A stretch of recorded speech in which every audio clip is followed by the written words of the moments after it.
Sementara itu pemirsa, ratusan warga di Oku Timur menggelar aksi unjuk rasa di halaman Pemkab Oku Timur, menuntut kepastian status 3 desa yang terlibat sengketa tapal batas dengan Kabupaten Oki.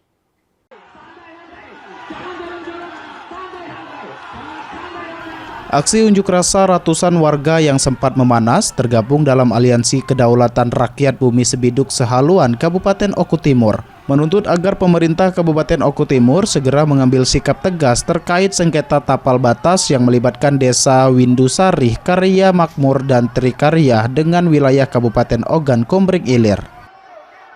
Dalam unjuk rasa, warga membakar ban di beberapa titik hingga asap hitam pekat menyelimuti kawasan perkantoran Pemkab.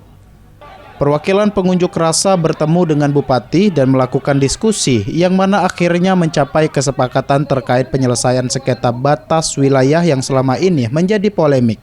Komitmen tersebut kemudian dituangkan dalam nota kesepakatan yang ditandatangani Bupati Oku Timur, Ketua DPRD Oku Timur, serta perwakilan masyarakat Sartono. Harapannya pemerintah daerah, pemerintah provinsi, dan pusat itu ya secepatnya untuk menyelesaikan permasalahan ini. Karena terus terang permasalahan ini sudah sampai 21 tahun hingga saat ini. Itu nota kesepakatan antara pemerintah desa, masyarakat, dan pemerintah daerah yaitu Bupati dan DPRD. Antar wilayah, antar kabupaten itu wilayahnya Bapak Gubernur. Betul. Kan abang nih. Kalau apa yang dibutuhkan oleh masyarakat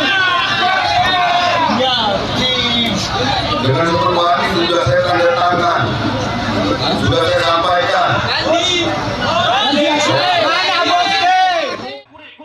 Francisco Ari Karwana, PAL TV.